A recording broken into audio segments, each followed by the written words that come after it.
हे students, आज हम हमारे चैप्टर का लास्ट पार्ट जो है जिसमें हम 3 टॉपिक्स कवर करेंगे। एंड ये जो तीनों टॉपिक है बच्चों बहुत ज़्यादा कंफ्यूजिंग टॉपिक्स माने जाते हैं। मीन्स कई बच्चों को इनमें डाउट होता है कि मैम कॉमेट्स क्या होती हैं, मीटियोर्स क्या होते हैं, मीटियोराइट्स क्या होते हैं, राइट। तो उन्हीं के बारे में हम आज बात करते हैं। तो कॉमेट्स क्या होती है बच्चों, स्टार्ट करेंगे। कॉमेट, आप पिक्चर देखिए। सबसे पहले आपने हेलीज कॉमेट, फेमस कई कॉमेट हैं, इनका नाम भी सुना होगा। कॉमेट क्या होती हैं, ये आइस और डस्ट, याद रखिएगा बच्चों, आइस एंड डस्ट से बनी ग्लोइंग बॉडीज़ होती हैं जो सन के अराउंड अपना ऑर्बिट ये भी कंप्लीट कर रही होती हैं। ठीक है, अब क्योंकि ये छोटी हैं साइज़ में तो इनको बहुत सारे ईयर्स लगते हैं, ठीक है, अपना ऑर्बिट कंप्लीट करने के लिए। जैसे बच्चों प्लैनेट्स एक ऑर्बिट में सन के अराउंड रिवॉल्व कर रहे हैं, वैसे ये कॉमेट्स ग्लोइंग बॉडीज़ होती हैं जो आइस एंड डस्ट की बनी होती हैं। एंड ये भी अपना जो ऑर्बिट है वो कंप्लीट कर रही हैं सन के अराउंड। ठीक है, फिर इनका बच्चों जो हेड होता है उसे हम कहते हैं कोमा। एंड जो पीछे बहुत इलोंगेटेड पार्ट होता है, आप यहाँ देख पा रहे हो, देखो मैं आपको जूम करके दिखा रही हूँ। ये जो फ्रंट है इसका लेफ्ट हैंड कॉर्नर, उसको क्या कहोगे, कोमा। एंड ये जो इलोंगेटेड पार्ट है उसको कहोगे tell. They are visible when they approach the sun and the tail of the comet is always turned away from the sun. समझ में आ रही है आपको बात? जब वो सन के पास जाती हैं तो हमें वो विजिबल हो जाती हैं क्योंकि वो डस्ट एंड आइस की बनी है, तो near the sun they are visible. और उनकी टेल हमेशा क्या होती है, सन से दूसरे साइड।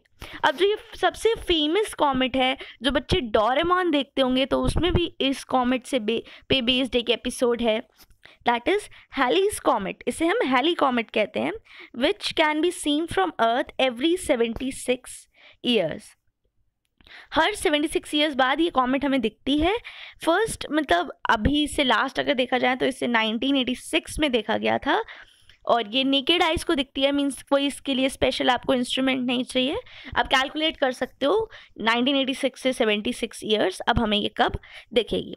अब बच्चों आते हैं मीटियोर्स पे। मीटियोर्स क्या है हमारे, ये छोटी सेलेस्टियल बॉडीज़ हैं, छोटी सेलेस्टियल बॉडीज़ जो that move about in the sky and revolve around the सन।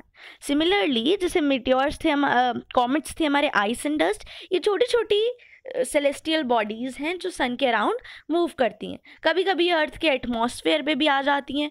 तब क्या होता है, तब बहुत स्पीड से एंड फ्रिक्शन की वजह से, ऑफ कोर्स जो हमारा एटमॉस्फेयर है वो लेयर ऑफ गैसेस है, तो वहाँ पे जो फ्रिक्शन क्रिएट होता है ये बर्न करने लग जाती हैं। एंड उस टाइम पे हम इनको क्या कहते हैं, शूटिंग स्टार्स भी कहते हैं, है ना। शूटिंग स्टार हमने कहाँ से नाम दिया ये भी आप समझ गए। तो ये मीटियोर्स क्या है, स्काई में बर्न अप करते हैं and disappear as gases before they fall on to the earth. Of course जब ये पूरी तरीके से बर्न हो जाते हैं तब गैसेस की तरह डिसअपियर हो जाते हैं। क्लियर।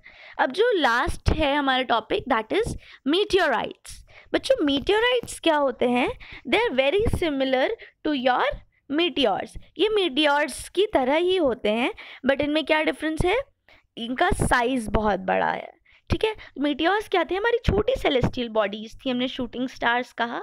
वो अर्थ के एटमॉस्फेयर पे आती हैं, जलना स्टार्ट होती हैं फ्रिक्शन की वजह से, वो हीट करते करते करते करते फाइनली सरफेस पर पहुंचने से पहले वो एज गैसेस गायब हो जाती हैं। बट मीटियोराइट्स क्योंकि इनके साइजेस बड़े हैं, ये कम्प्लीटली बर्न नहीं होते, इनका कुछ हिस्सा बिना जला हुआ रह जाता है, अनबर्नड रह जाता है।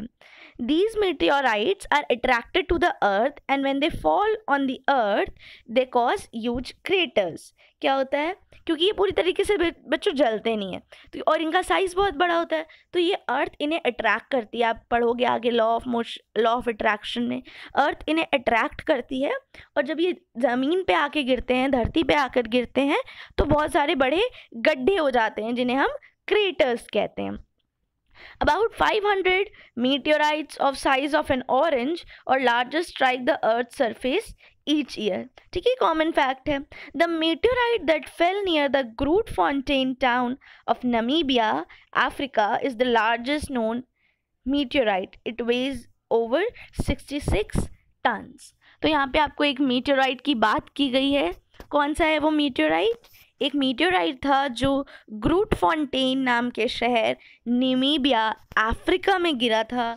उसका वेट कितना बताया बच्चों? 66 टन। तो ये सबसे बड़ा था। वैसे नॉर्मली एक ऑरेंज के साइज़ के या उससे थोड़े बहुत बड़े मीटेराइट्स हर साल 500 से भी ज़्यादा गिरते रहते हैं। I hope you are clear with comets, meteors and meteorites.